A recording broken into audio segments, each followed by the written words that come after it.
Welcome everyone to our NCAA Social Series. I'm Andy Katz. On this edition of our program, we'll be discussing the Division II Festival, a festival of sports championships in the fall to be hosted by Seattle Pacific University. That's where we find Jackson Stava. He's in my lower left. For the purposes of these conversations, we're going to get to you momentarily, Jackson, about hosting this mega event. And we've got two individuals that know this all too well from the NCAA, Terri Steeb Gronau, Vice President of Division II since 2013, and Kirsch, who joined the national office in October of 2012, was hired as the Director of Championships and Alliances in July of 21. I want to start with you, Terri. The sort of formation of this idea, which I love. I love the fact that we're coming together for championships all in one. Obviously, it can't be done at every level for various reasons, but why has this been such a success at the Division II level? Well, thanks, Andy. It's great to be with you. This is such a unique event for Division II, as well as the NCAA. It's like no other event in college sports where we're able to bring multiple championships to one city. I think it's been successful because it's a real celebration of the student athlete. With these festivals, we're able to offer like opening ceremonies, closing ceremonies, student athlete lounges, not only for social time, but with this fall festival, a lot of our student athletes are getting ready for fall final exams. And so they need a place to study, and we offer that opportunity as well. But it's the celebration of the student athlete. It's the emphasis on the student athlete experience, which is why these have continued to be so successful for Division II as well as the NCAA. All right, so Karen, we've got men's and women's soccer, field hockey, volleyball, and cross country, correct? Yeah, 6 championships. Obviously in the fall, there aren't as many as other times of the year, certainly not maybe the winter and certainly the spring. Help me out here. How did all the stakeholders, if you will, and we know this in athletics, that every sport has its own advocate. They want their own stage, if you will. How did all these sports come together for one goal, one purpose at one site? Yeah, so we all go through a bid process for all of our championships. So the respective sport committees go through that process even in years where they are going to participate in the festival. So any institution or local organizing committee that's interested in hosting the festival does have to put forward bids for all 6 championships. They have to express interest in taking all of that on, in addition to all the other things that come into a festival. So we do see different types of bids in festival years because there's just so much more required. But our sport committees still go through their same analysis. And then ultimately they make recommendations to the Division II Championships Committee, who ultimately decides where the festival is. Sort of to your point of how do you balance the competing interests, Champs Committee weighs in on that. Jackson, before I have you jump in, Terri, can you pick up on that, just how hard it is to get various sport committees on the same page because there are so many different interests? Yeah, with all of our sports and championships, you mentioned it, they all have their own nuances, and coaches and student athletes, the way that they prepare for championships and even the regular season, there's very much a process to it. And so it can be difficult bringing all of these multiple championships together. But the one thing that we have learned, and now that we've been able to do them multiple times, is that the student athletes, they just really enjoy the experience. And I think as we continue to focus on that part of it, coaches, administrators, and others, and even us within the national office trying to put on this massive event, I think understand that we're trying to do it for the student athletes. So we have to figure out how to work together. And there are compromises along the way that have to be made by each sport. But once you go through the event and you have a chance to experience it, you realize all of that work, effort was definitely worth it. What would be an example of a compromise that would have to occur between those sports? Yeah, great question. So for this particular festival, we have our cross-country student athletes coming in a little earlier than they normally would for their regular championship, because we want them to have an opportunity to participate in the opening ceremonies. And so that's sort of one thing they've had to compromise on, is coming a little early, but to be able to participate in the full events. And then actually on the day of the championship, teams are playing at different times than they normally would for their isolated championships. And so we've had to work through, how do you get all those championships happening on a Saturday, with cross country being able to compete on a Friday. The other example I would give is field hockey. I think they would say it's a compromise for them to be going out to Seattle. It's not a sport that has a lot of presence west of the Mississippi. And so they've really embraced the opportunity to go to a new part of the country where the sport isn't really heavy participation. And they've really leaned into that. All right, Jackson, I've set the stage for you. Why did Seattle Pacific want to host? Yeah, great question. And I think my answer is probably different today than it was in 2020 when we put our bid in. I have had the pleasure since I've been here at Seattle Pacific of really partnering well with the Seattle Sports Commission, which is a group here in Seattle that tries to bring as many major events to the city as we can. And the Fall Festival is something that we have targeted really since 6 years ago when I arrived. And the gentleman who's running the Sports Commission at that time came to me and he said, hey, when the bids come open, we should get a festival. And so we've been looking at it for years, and we put a bid in that we thought was a really good bid. Most of the sports have a huge following here in Seattle. This is a soccer town. We think our soccer championships are going to be unbelievable in Seattle. This is a great distance running town. And so there is a lot of energy around cross country, a lot of great volleyball up here. As Karen mentioned, there's not a single person I know that plays field hockey in Seattle, but we're flying some folks in from the East Coast that are going to help us run that. But it was a championship that made sense for Seattle, and this is a city that has grown a lot. The infrastructure here has grown a lot. We have some new hotel properties now where we can have all of the student athletes and coaches in one venue, one hotel, which is going to be an incredible experience, and the way they'll get to interact with each other. And we're just kind of excited to show off our city. Not a lot of these folks get a chance to come all the way up to the upper left, as we like to call it. And so we're excited to have people in Seattle. All right. So to that point, Jackson, if there is no field hockey, how'd you come up with a field? Yeah. So the good news is they basically play on any turf field that there is. So they play on football fields, soccer fields, and we have plenty of those here in the greater Seattle region. So we have a great venue for field hockey. It's a brand new renovated 5,000 or 6,000 seat stadium, brand new turf on the ground, renovated locker rooms. It's going to be an amazing facility for field hockey. Where it doesn't have field hockey lines on it, but we're taking care of getting those painted here in a week or so. And we got brand new goals in place. So while we're not used to playing the sport here, I actually think the field hockey experience is going to be first class. And I think those student athletes are going to have a remarkable time. So Karen and then Terry, if you could jump in here on the backside, help me help educate everyone. What is the history of this festival, and how did the pandemic interrupt this process? Yeah, absolutely. So the festival concept was born in the early 2000s. Our previous president, Cedric Dempsey, really challenged the divisions to come up with unique and creative ways to enhance championships, particularly for those sports that don't always get all the attention. And the division came up with this concept. So the first one was in 2004, Spring Festival down in Florida, and we've been off and running ever since. And again, it's been just a really great hallmark event of, again, not only just the division, but the association as a whole.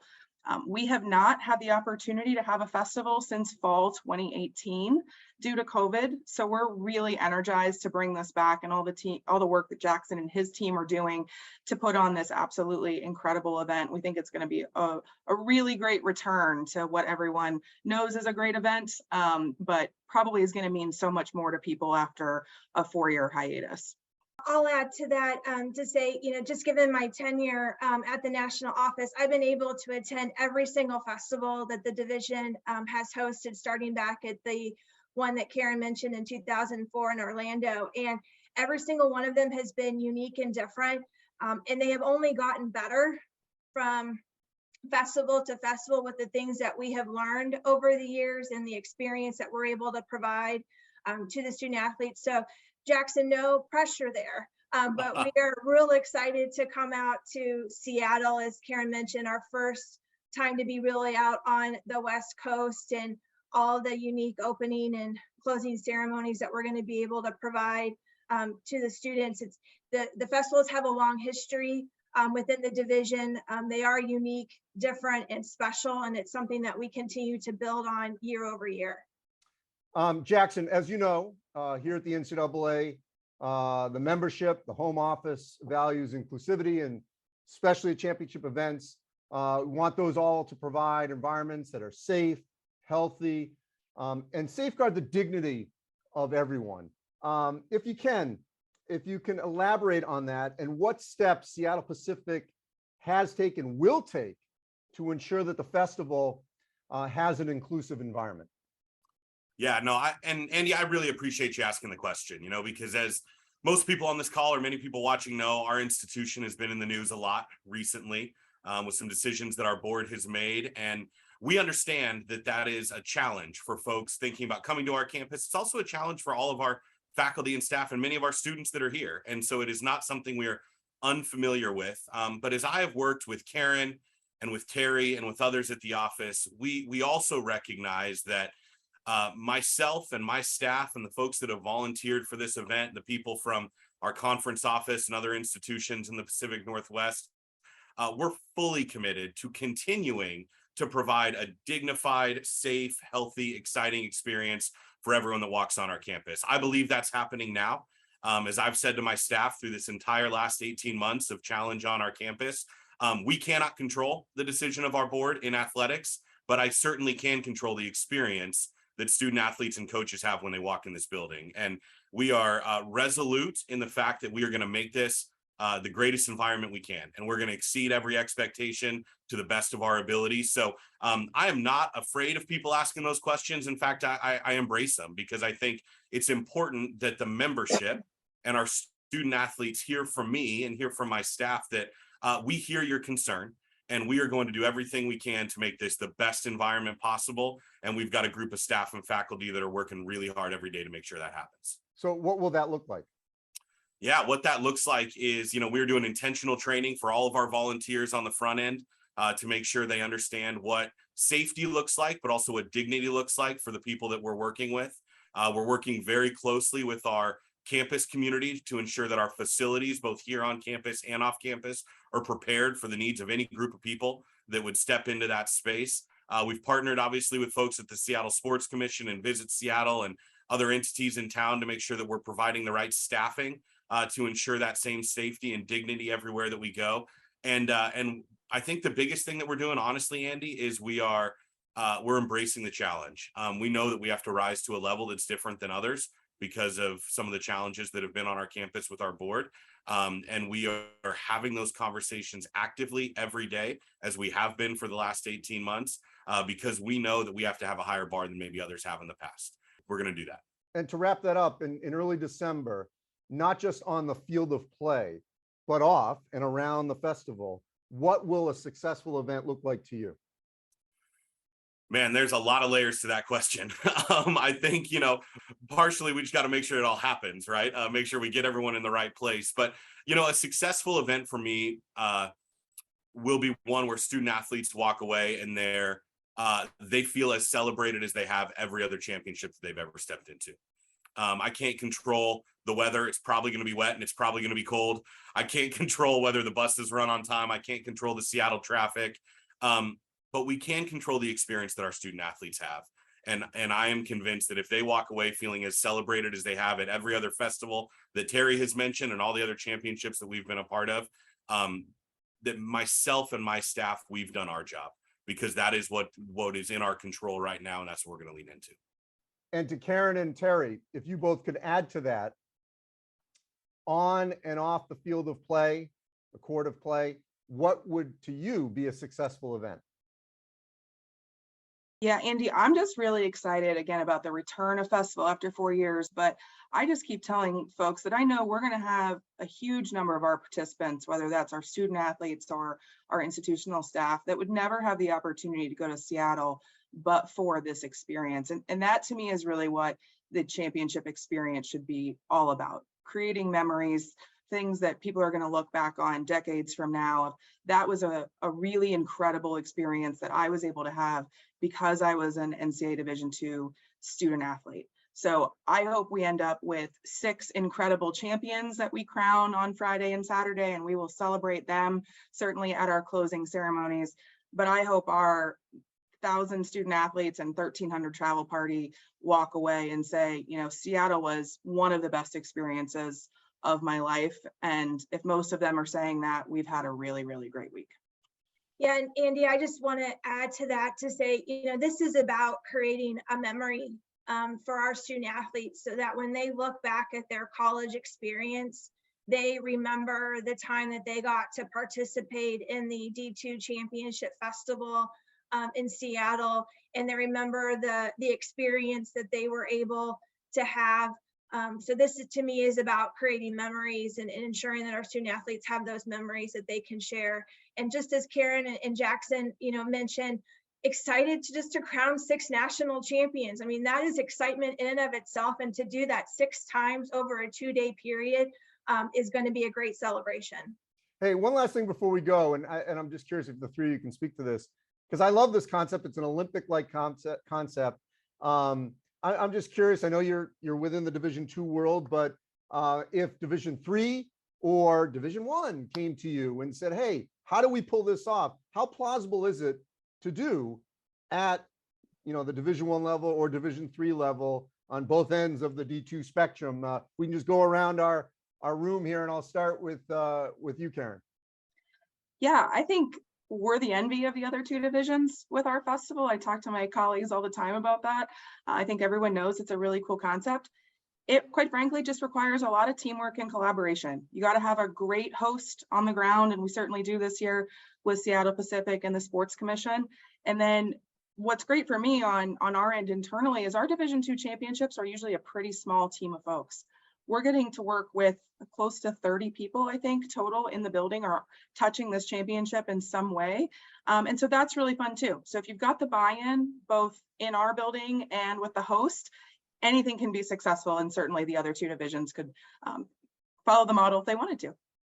Yeah, I agree. I mean, I certainly recognize, you know, there are probably some Division I championships that just the size and the scope would prohibit that just from making a lot of sense, but there are ways to do it. And I love what Karen said earlier. You know, one of the things that I'm so excited about our championship is it is going to highlight sports like field hockey and sports like cross country that maybe don't typically get the same recognition that some of their peers do. And I think at the Division I level, that could certainly work. For a number of the Olympic sports, it would be a great pedestal to prop them on to really give them a greater exposure. And similarly, I see no reason why this couldn't work in Division III. I'll echo what Karen said as well. It's a lot of work. It takes a city that's willing to partner with you, and we've got great partners here in the city, but it's going to be a wonderful experience, and we can't wait to have folks here in Seattle, and I certainly hope other divisions give it a try.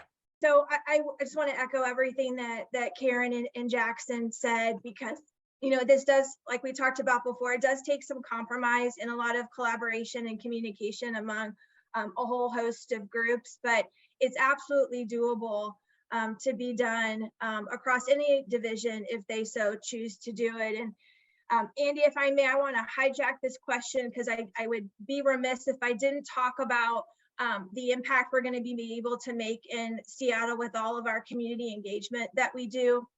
You know, so Karen mentioned we've got over 1,000 student athletes coming for the festival, and all of them will be participating in some type of engagement with the community. And it's about building relationships with the city of Seattle and then inviting them back in to our championships and to be able to see our student athletes in their competitions and on their fields of play. So I am looking forward to that part of it as well, for us to really give back to Seattle and to Jackson and all of the work that they're doing to put on this amazing event. It's our way of giving back, and we do that at every championship because it's such an important part of our Division II experience. And there's no question, Jackson, the upper left is a tremendous part of our country. And hey, the Elite Eight, one of the 2 regional sites for the women's basketball tournament, will be in Seattle come late March. So obviously a lot of good things happening in the upper left in the Northwest in Seattle. Hey, I appreciate everyone joining me on our social series. Karen, Terry, and Jackson, good luck. I think it'll be a tremendous event. I hope more will follow in your footsteps. As always, you can go to ncaa.org/social series, where all our social series are archived. Thanks for watching, everyone.